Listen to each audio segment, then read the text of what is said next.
Hola, ¿cómo están? Estamos de vuelta en el podcast político y como se fijan, no se alarmen, Balam no es Horacio, Horacio no es Balam, sino hoy nuestro Horacio es Balam. Balam, ¿cómo estás? Pues me siento muy Horacio. Gracias.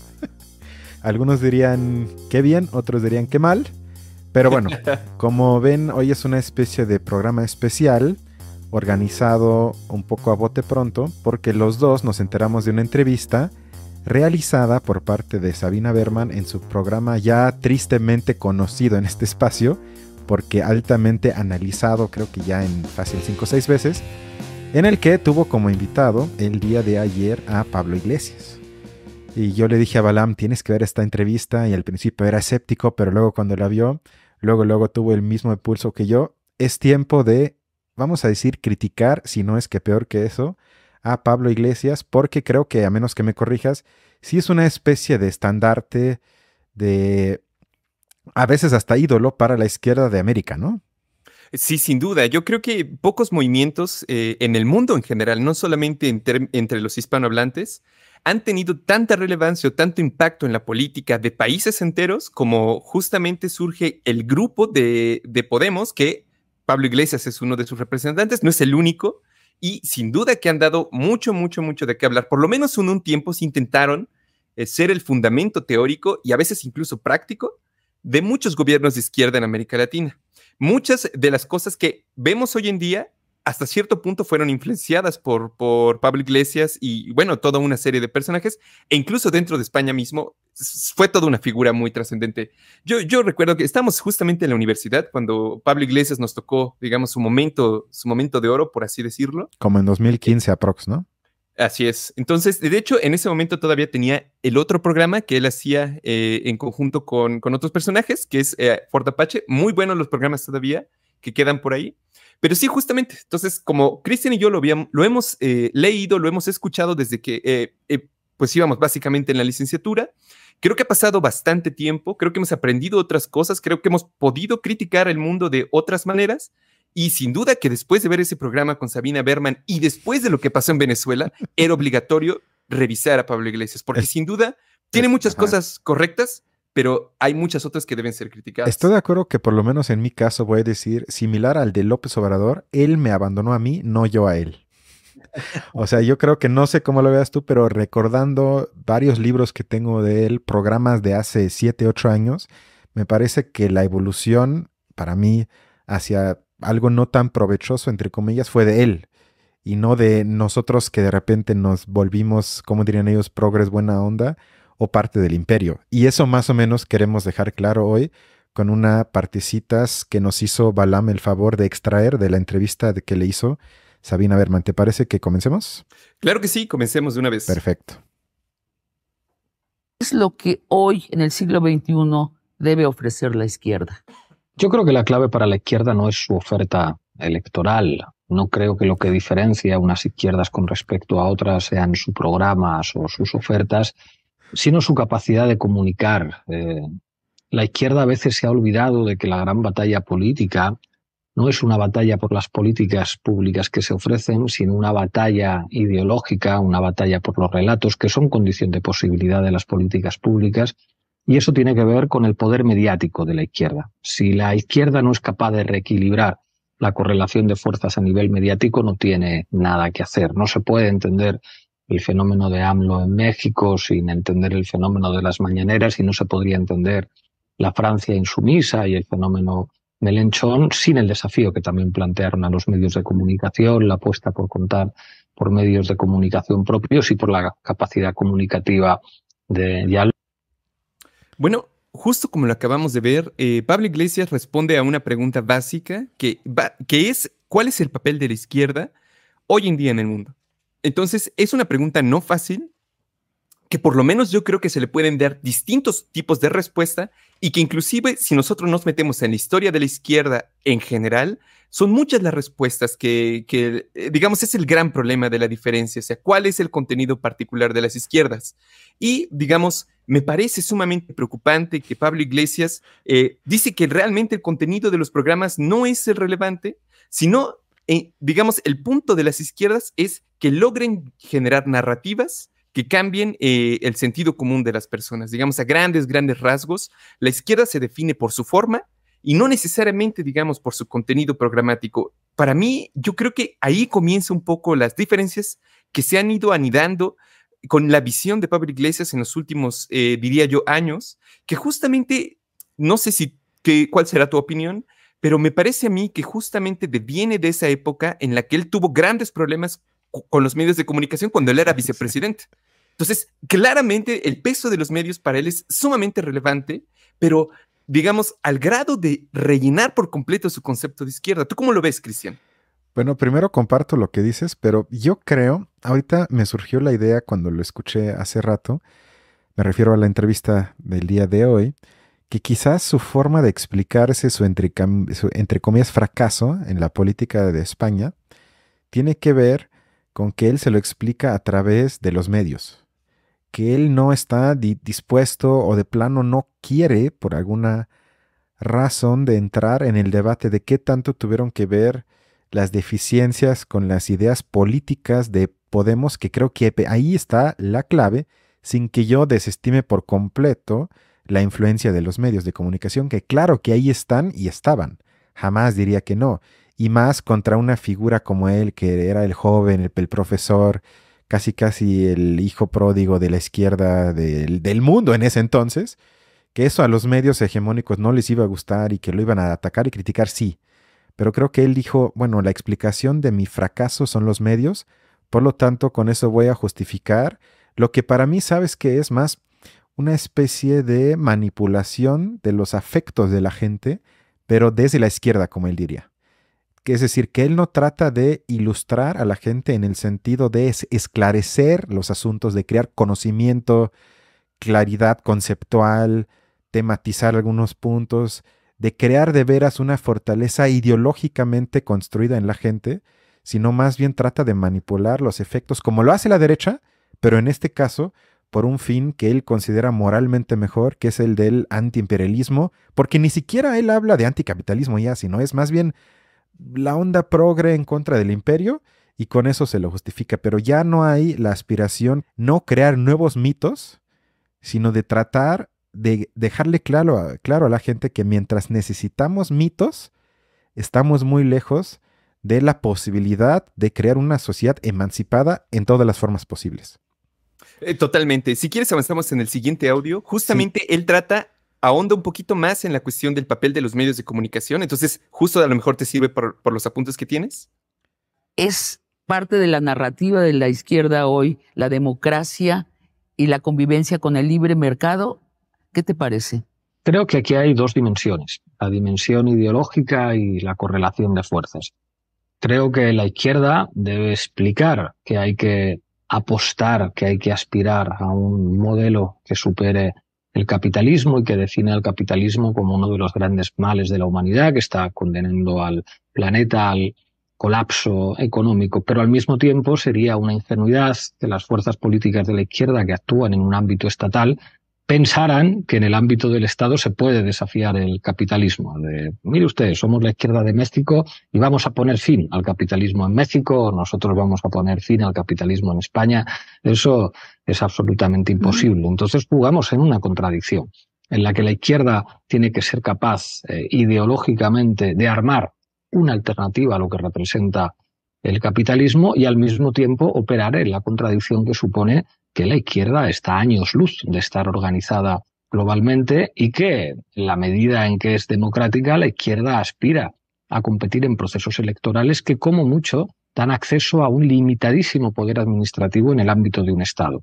Bueno, como acabamos de escuchar, para Pablo Iglesias la relación entre democracia y política no parece ser totalmente clara y de hecho más bien parece sugerir que los procesos electorales son evidentemente limitados y que si se quiere alguna especie de superación del capitalismo no se espere ni siquiera de por asomo a través de la democracia, sino que únicamente se puede lograr.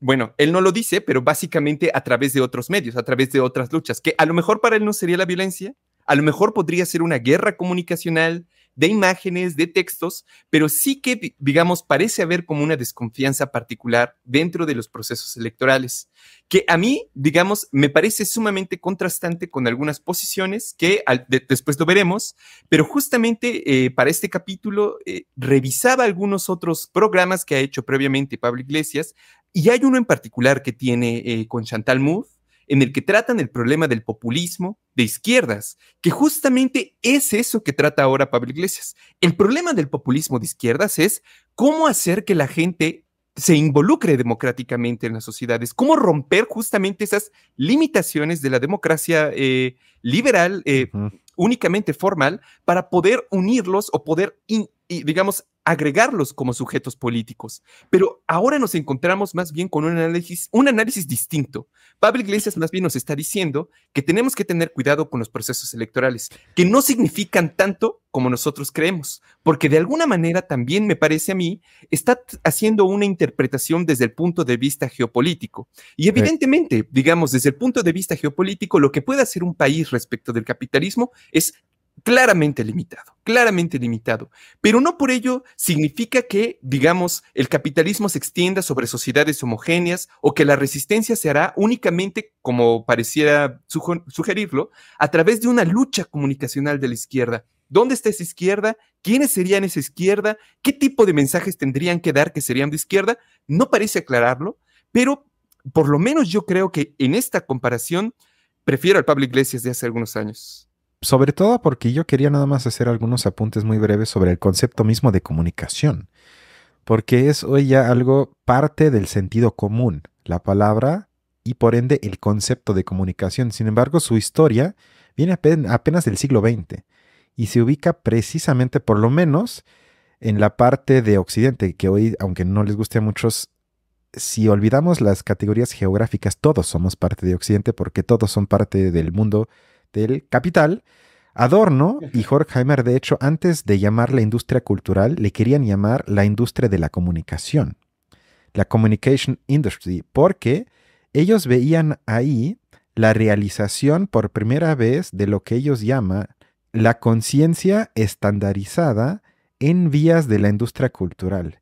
Es decir, que ahí ellos hablaban del esquema de la cultura de masas, de que hay por primera vez en la historia de la humanidad una especie de evolución y similitud entre el lenguaje de la mercadotecnia, de lo que analizamos también un poco en el episodio que hicimos sobre Goebbels, que hay una cada vez más creciente similitud en cómo le habla a la gente la industria y las personas lo adoptan, en vez de que haya una especie de, vamos a decirlo, diálogo o no sería comunicación, sino un confrontamiento, un enfrentamiento reflexivo con lo que estoy viendo. Eso sería, digamos, previo a lo que ellos llaman la industria de la comunicación.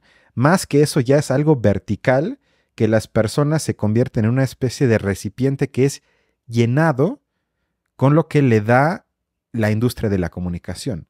Y creo que Iglesias no se sale de ese esquema que responde al esquema de la cultura de masas, de la industria cultural, y que ya desde ahí, desde mi punto de vista, se tendría que criticar, porque yo la pregunta que le haría, comparto muchos de sus críticas que hace, pero yo diría, ¿a poco nos acerca a superar ese estado, que el análisis yo lo comparto, seguir infantilizando a los sujetos y nada más manipulándolos a nuestro favor? Yo diría que no, estamos sujetos a fuerzas que no me gustan, porque no me sorprende entonces que alguien como Milei se pueda aprovechar del caldo de cultivo que desde mi punto de vista también alimentan programas como el de Pablo Iglesias, porque no aspira a explicarle cosas a la gente, a complicar el asunto, sino hace lo mismo que hace, pues si me preguntas, Televisa, Milei, pero como dije al inicio, con un fin que supuestamente es izquierda. Y nada más algo que dice al inicio que no trajiste, cuando dice sobre la elección en Venezuela, que fue legítima porque, cito, el Consejo Electoral le dio la victoria a Maduro, y luego miente porque dice, y lo avaló la fundación de Jimmy Carter. Y ahí se ve, para mí es el ejemplo perfecto, porque ahí él se queda en el pasado. No se dio ni siquiera el trabajo de investigar, y eso requiere un minuto que te metes a internet y checas cuál es el informe de la fundación de Jimmy Carter sobre la elección de hace unos días.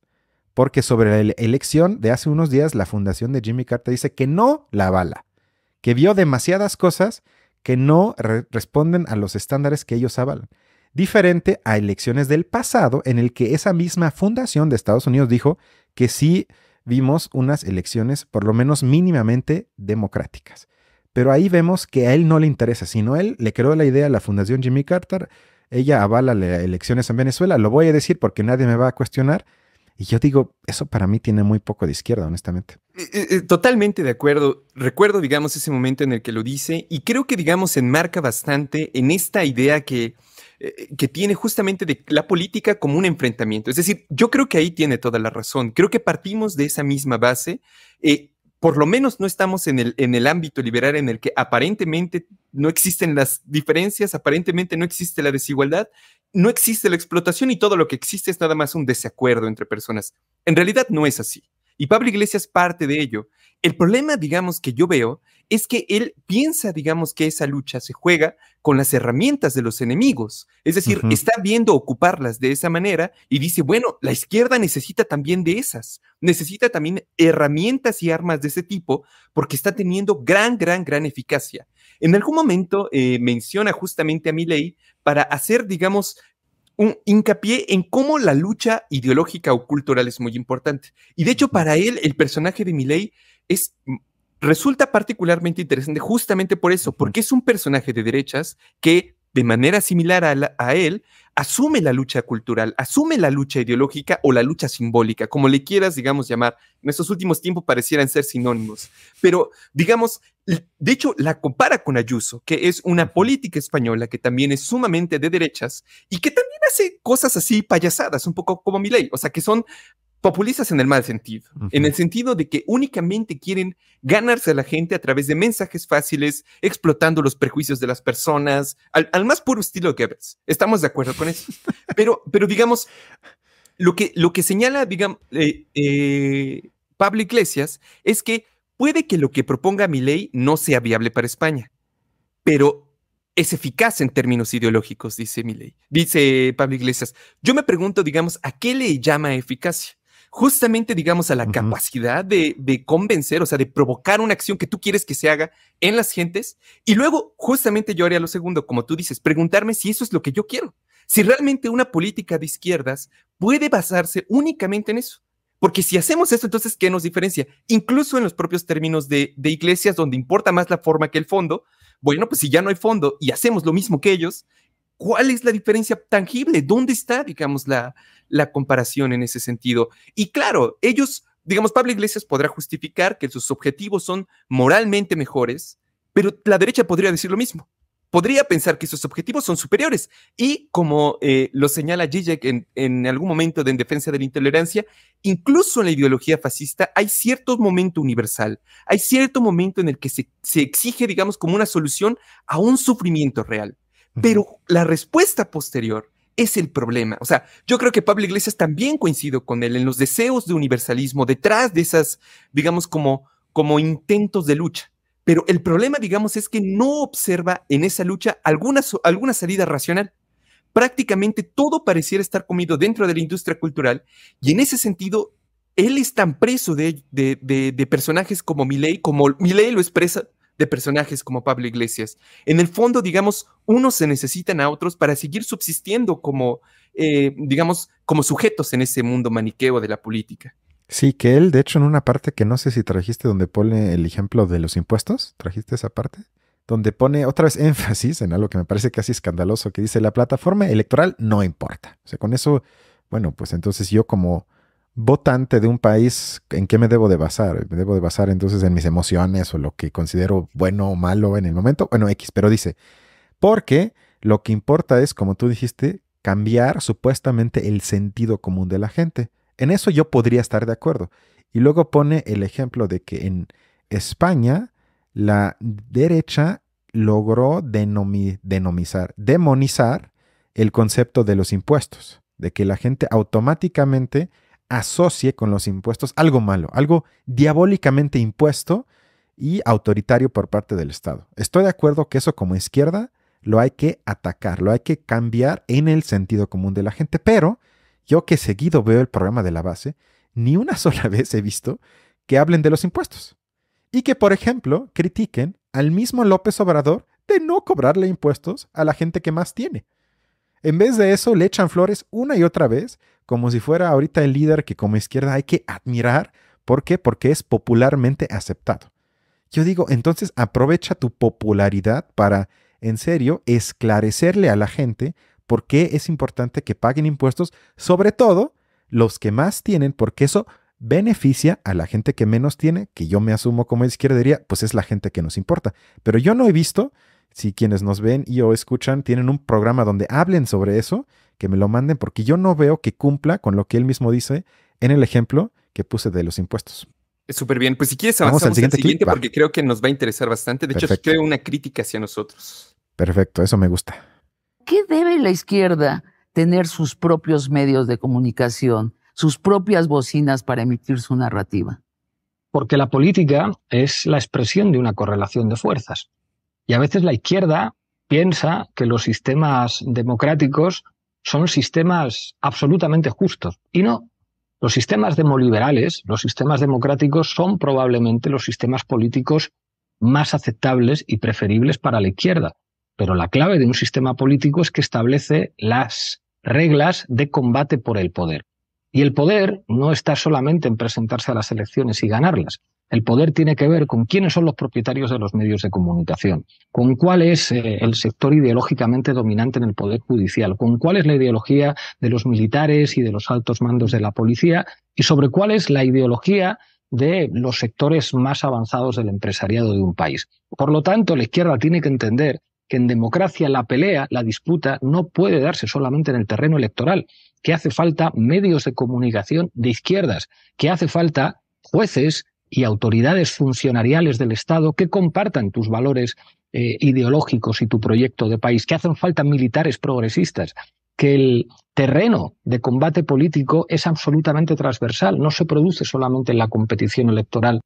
Bueno, en este audio lo que nos acabamos de encontrar es justamente, yo creo que es como una misma opinión respecto de los medios de comunicación, pero aplicada, digamos, a otros aspectos de la vida pública.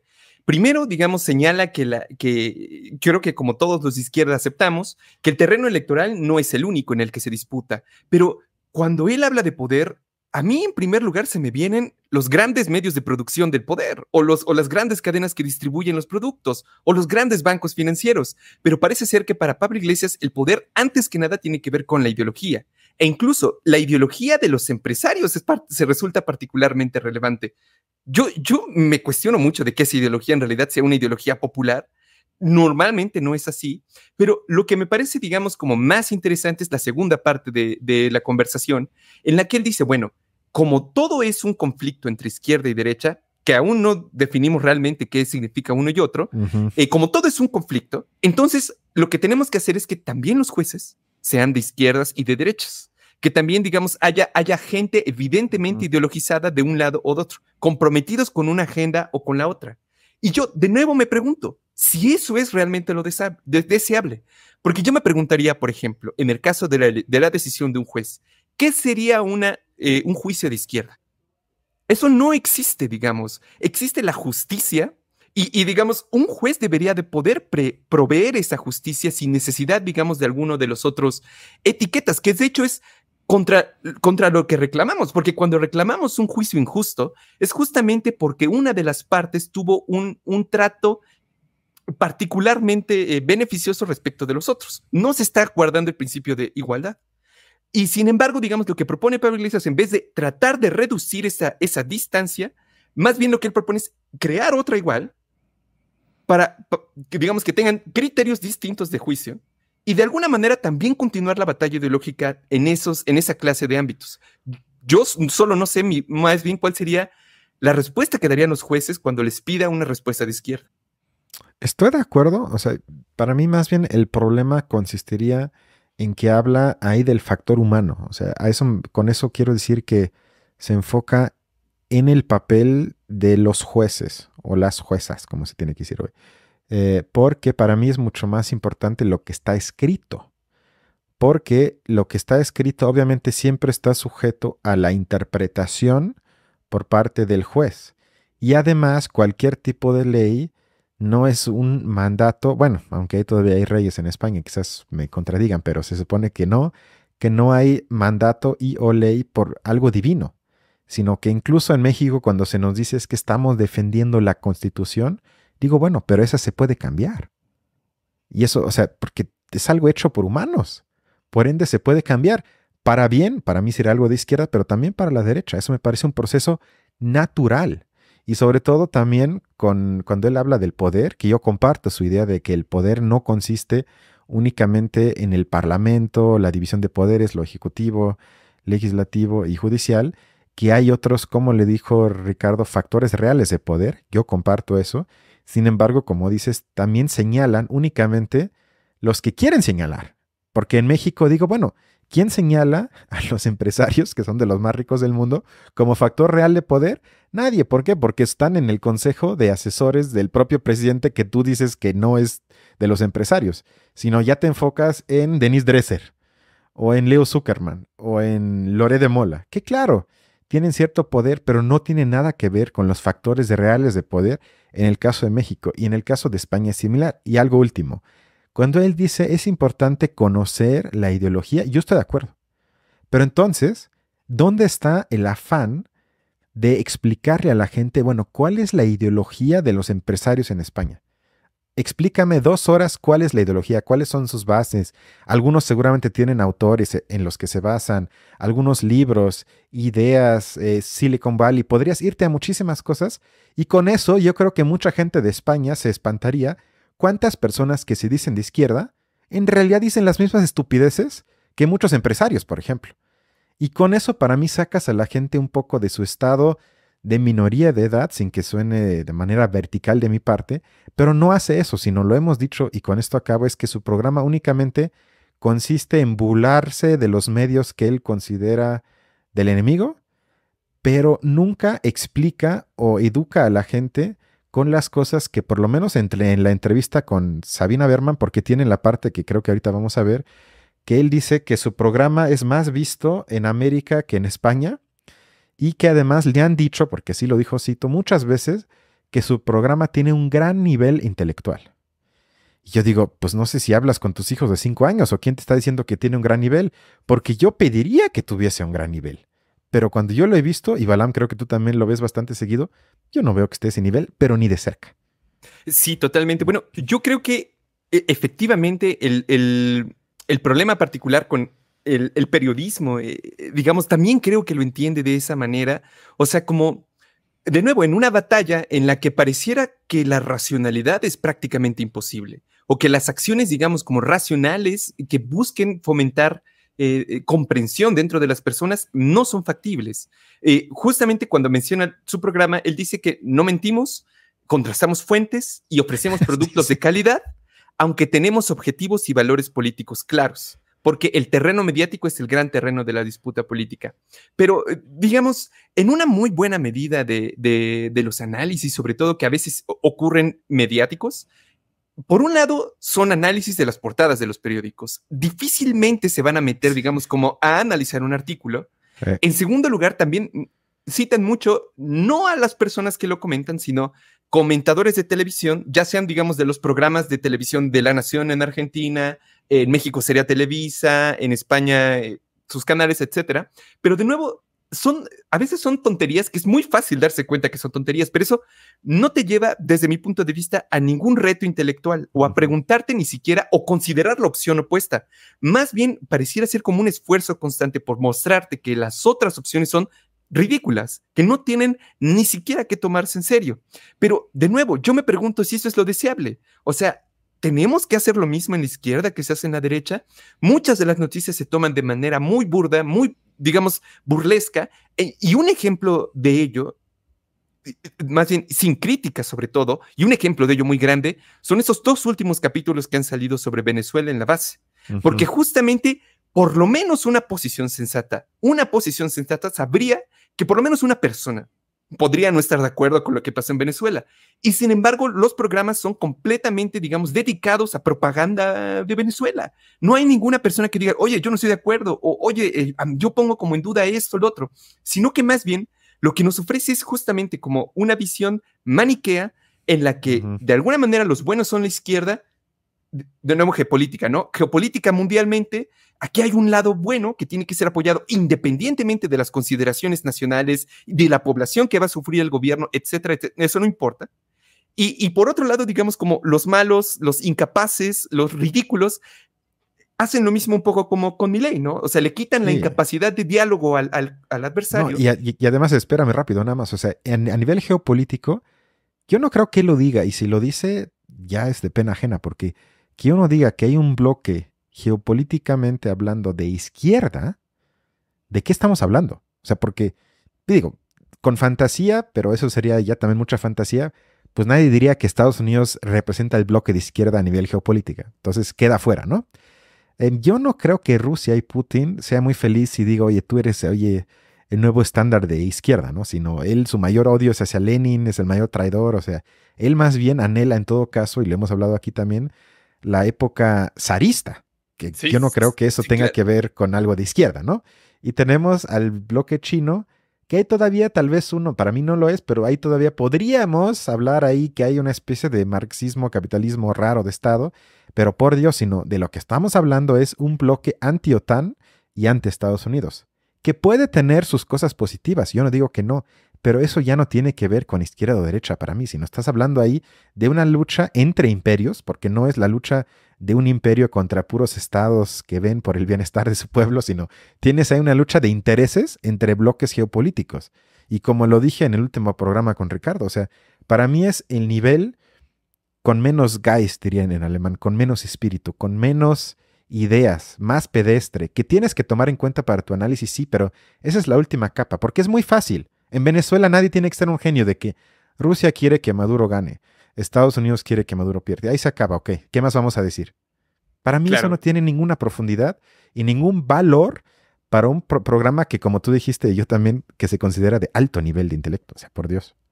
Totalmente. De hecho, pudiéramos remitirnos, creo yo, un poco a Marx en el 18 Brumario, justamente como lo platicábamos en la sesión pasada, porque resulta bien interesante. Yo sé que hay muchas explicaciones y muchas interpretaciones de los textos de Marx, pero algo que no se puede negar es que por lo menos en esa reconstrucción de los eventos que marcaron el golpe de Estado de 1848, que recordemos es cuando una democracia francesa cayó unos meses después a manos de la democracia y le dejó todo el poder en manos de un dictador que se quedó 25 años, 30, una cosa así. Bueno, en ese análisis tan preciso, lo que hace Marx es mostrar cómo incluso esa cosa que podría verse casi que geopolíticamente, o sea, un Bonaparte regresa a Francia para disputarle a una Alemania imperial y todo lo demás, incluso en ese caso, Marx dice que todo lo que pasó fue resultado de la lucha de clases. Y él se encarga, digamos, en ese texto de mostrarlo.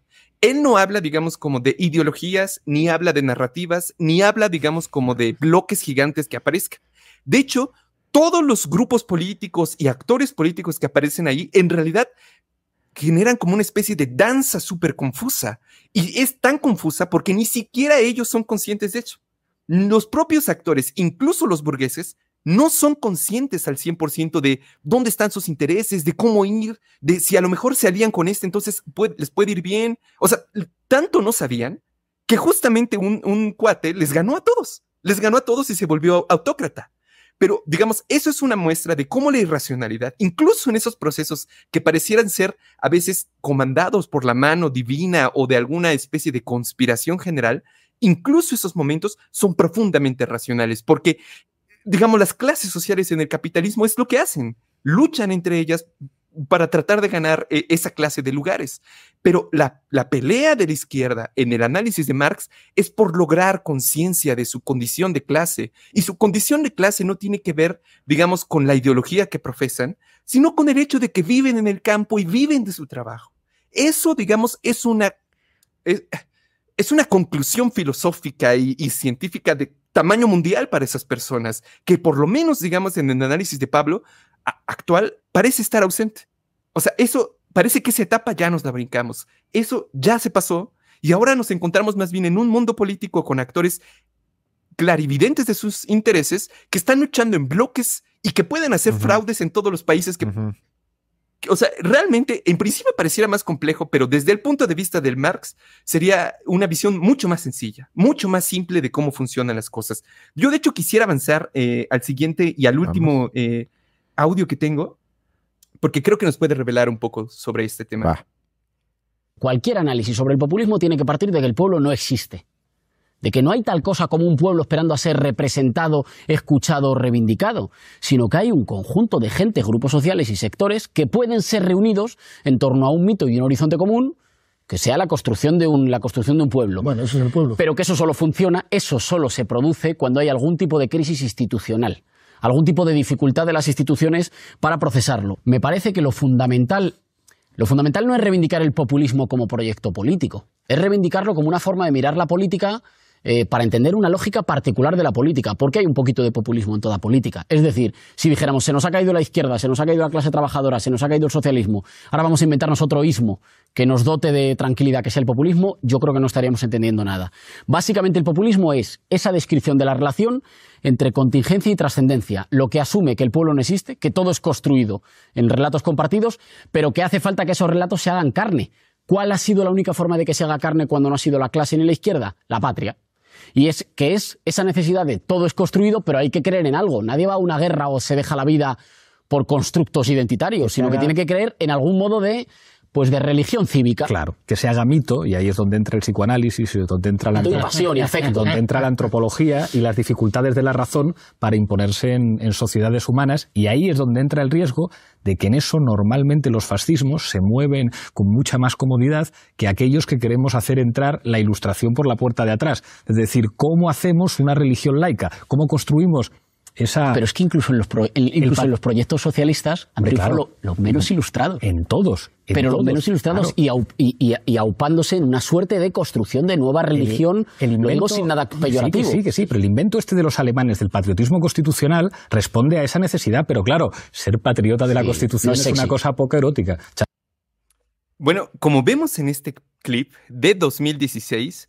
Pablo Iglesias de hace 8 años y a Íñigo Errejón yo creo que le darían una lección a los actuales, que aún así me parece que hay diferencias teóricas, creo, que siguen, digamos, como ciertos vicios teóricos que pueden, digamos, como registrarse desde ese tiempo.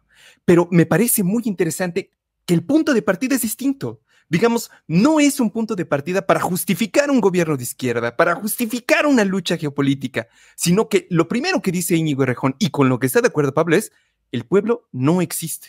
¿Qué significa esto? Significa que no hay una comunidad venezolana ni una comunidad mexicana. Hay sociedades, hay sectores, conflicto de todo tipo. Hay muchos grupos sociales y no están de acuerdo entre ellos. Más bien al revés, son casi atómicamente distintos.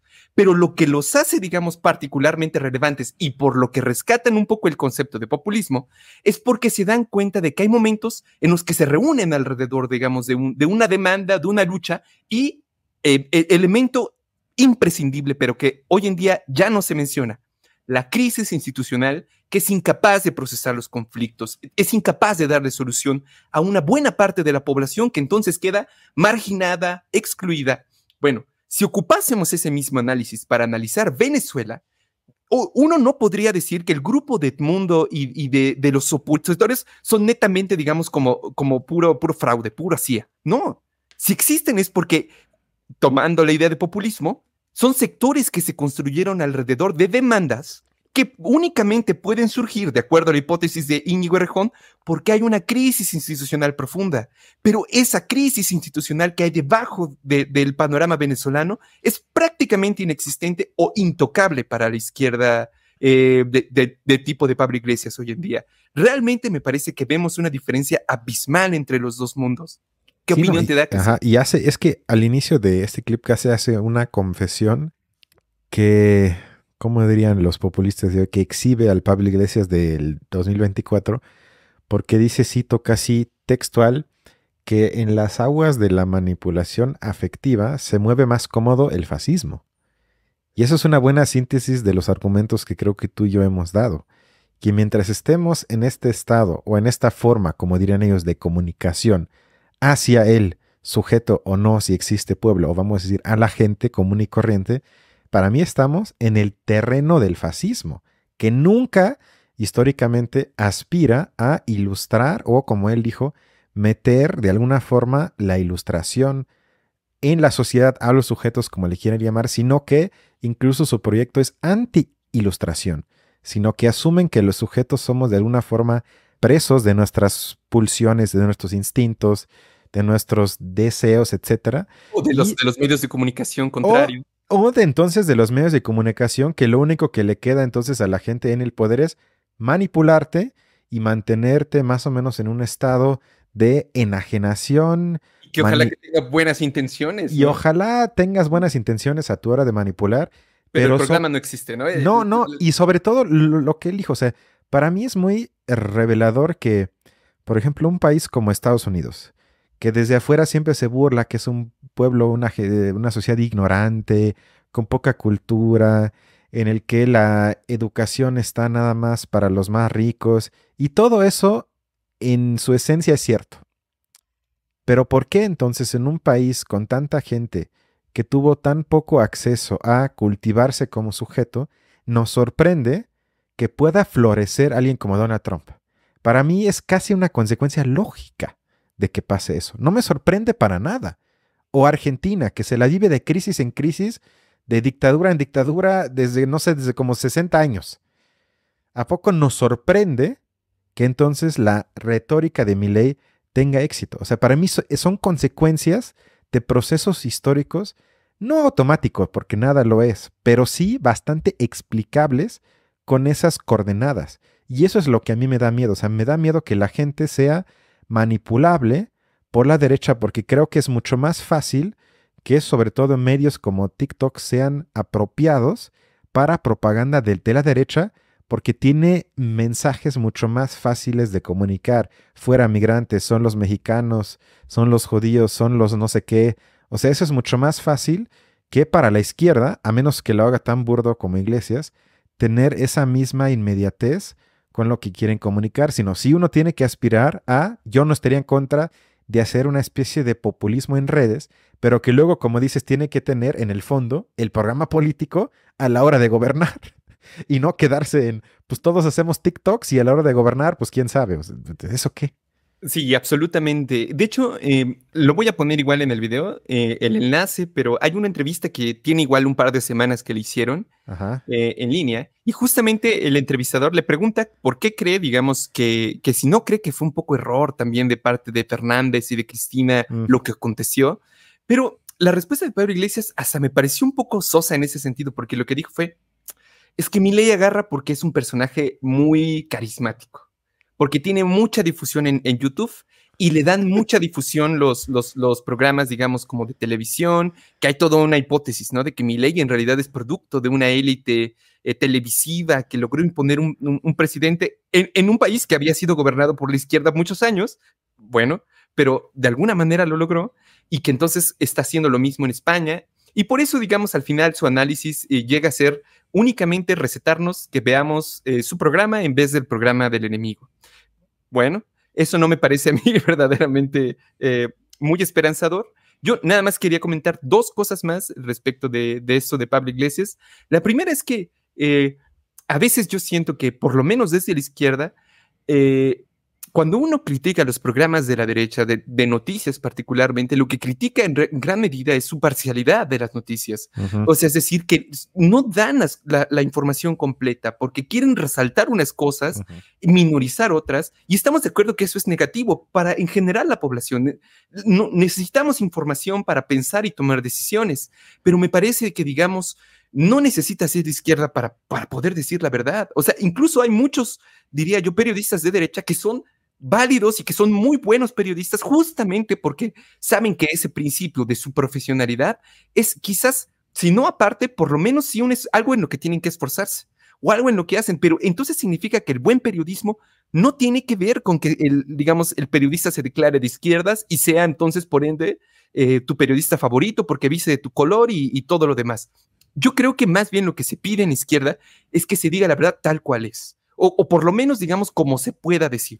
Porque justamente es a través de esas herramientas que las personas pueden empezar a generar sus propias opiniones. Y esto que tanto quiere, digamos, Pablo Iglesias, y que es el sueño de todos los que plantean el cambio de opinión, el cambio del sentido común, bueno, en realidad se da justamente a través de eso, de darle herramientas a las personas. Ese es el verdadero cambio, yo creo, de mentalidad, no que abandonen las ideas de derecha y abracen las ideas de izquierda de manera religiosa. Eso no es un cambio de mentalidad en el fondo. Lo único que podría significarlo es que sean más críticos con la información que asumen. Y yo creo que a veces en la izquierda no podemos pedir más. A veces me parece que no podemos pedir más, pero eso a veces es demasiado para muchas gentes de izquierda. Y un último comentario, sí, y ya con eso acabo, es que también me parece que se equivoca cuando critica, digamos, como la aparente fragilidad de las instituciones. Ya lo comentamos, digamos, en el programa pasado con Venezuela, pero en general, digamos, se piensa que el Parlamento o digamos, las cámaras de diputados son meros convencionalismos que están ahí para formalizar una opresión o una dominación. Y esto no es así, es de nuevo no comprender de dónde surgen esas instituciones y lo que representan en el fondo. Como lo mencionamos, para Marx, justamente en ese mismo análisis, él piensa que justamente el Parlamento es como el lugar formal en el que se da la lucha de clases cuando se abandona la violencia, cuando las personas dicen, bueno, dejamos de matarnos y por lo menos vamos a darnos en la madre, si quieres con fake news, con escándalos, pero sin muerte y ahí dentro. Y Marx critica, digamos, efectivamente la formalidad de esa institución, pero no, digamos, porque no sirva de nada. Es más bien al contrario, porque son insuficientemente fuertes. De hecho, la falta de fortaleza de las instituciones como el Parlamento fue lo que al final terminó, digamos, dándole el beneficio a Luis Bonaparte, porque, claro, como la extrema izquierda no confiaba en el Parlamento y rechazaron representantes ahí dentro, el Parlamento ya no servía para darse la lucha de clases, que únicamente podía darse ahora afuera del Parlamento. Bueno, me parece que estamos reviviendo lo mismo en Venezuela, como lo mencionamos esa vez. Y de nuevo, ¿de dónde queda la crítica? ¿Dónde quedan, digamos, todos esos grupos sociales que constituyen lo que ahora Pablo Iglesias llama el pueblo, pero que sabemos que en realidad no es así? Que en realidad son muchísimos grupos de seres humanos muy distintos que quizás quieran expresar su voz y ahora no pueden. ¿Qué pasa con todos ellos? ¿Y qué pasa con la democracia, que por lo menos en 2016 era el problema fundamental detrás del populismo? Ahora prácticamente desapareció. Sí, yo vi hace algunos días la película sobre Rosa Luxemburgo, que le recomiendo mucho, está gratis en YouTube. Y en esa película se ve claramente que Rosa Luxemburgo, en tradición de Marx, sus críticas más férreas eran en contra de la propia izquierda. Todo su enfoque en casi todos sus escritos era una crítica constante, algunos dirían hasta obsesiva, hacia la propia izquierda. Porque ¿por qué iba a criticar al bando opuesto que ya sabía que no iba a coincidir con ella? Sino ella decía, claro, la derecha y el poder ahí va a estar, pero depende de nosotros su victoria o no, lo que nosotros podemos hacer.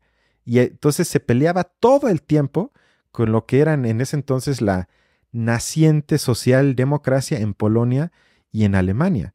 Y la termina matando la propia izquierda, que es lo más trágico de todo. Pero, digamos, eso es lo que yo pediría, es que todo el tiempo haya un debate interno en la izquierda, y no por el hecho de debatir y verse listos, sino para analizar qué podemos hacer mejor como izquierda, qué herramientas podemos usar, y no dejarle el centro de gravedad de la crítica a la derecha, que eso es algo que también a mí me molesta tanto. A mí me encantaría que desde años se hable de los errores de países como Cuba, como Venezuela, desde la izquierda, para no decir que si nos abrimos a los gringos vamos a estar bien todos. Pues obviamente no, eso no es la solución, eso diría la derecha. Pero como izquierda, en vez de criticarlo y presentar entonces críticas desde la izquierda, lo único que nos queda, como tú dijiste creo que con Ricardo, es aferrarnos a lo que hay, defenderlo a ultranza. Si ya no tenemos un argumento, entonces gritamos fuera yanquis y dejen el petróleo en paz porque es de nosotros, y ya. Pero creo que con eso tenemos victorias quizás a corto plazo, pero a mediano plazo eso como izquierda no nos lleva a ningún lugar. Y lo último es que él dice en la entrevista con Sabina Berman, basándose en AMLO, dice, AMLO tiene un punto cuando dice comunicar es gobernar. Yo digo, para mí sería lo opuesto. O sea, yo quiero que AMLO se deje de las mañaneras y tanta estupidez y que se ponga a gobernar, carajo. Tantas cosas que no se han hecho, tantas cosas que faltarían hacer. Para mí comunicar es la antítesis de gobernar. Y luego además esa manera tan condescendiente. Acuérdense en la pandemia, ¿cómo era? La Susana distancia. Yo digo, ¿qué soy un niño de 3 años que no le puedes explicar que tienes que mantener la distancia de 3 metros? No, me tiene que bombardear Susana distancia bailando y gritando como si yo fuese un niño de 3 años. Y creo que esa forma de comunicar es comunicarme para no tener que gobernar. O sea, yo esa frase de que él comparte de AMLO, que comunicar es gobernar, muestra más bien lo que tú dices, es que no tengo ganas o no tengo la voluntad política de meterme en los intereses de clases dentro de un país para meterme a gobernar y a ver hasta dónde puedo llegar favoreciendo a las mayorías. En vez de eso, me quedo en la lucha de comunicación que en el fondo a los ricos no les importa. Como también aquí nos burlamos de Tere Rodríguez de la UNAM, que dijo que los ricos en México se encuentran simbólicamente muy enojados. Y creo que eso es a lo Perdieron máximo. la lucha Perdieron simbólica. la lucha simbólica. Y creo que eso es a lo único que nos puede llevar la guerra de la comunicación. Que simbólicamente les podemos ganar, pero que entonces esa misma gente le explique a las personas que viven en la miseria que no se preocupen. Simbólicamente hemos ganado. Para mí es una ofensa. Totalmente. jodan. Entonces, la lección de todo esto es, Pablo Iglesias se equivocó. La lucha cultural no importa. Exacto. No importa, o en todo caso es el último paso, pero para nada es lo más importante. Entonces vean menos Pablo Iglesias y vean más nuestro canal. Listo, pues. Sin Perfecto. nada más, Pues muchas nos gracias, estamos Balam. viendo en el siguiente programa para destruir a otro político de izquierda. Perfecto. Cuídense mucho. Gracias, Balam, y hasta la próxima.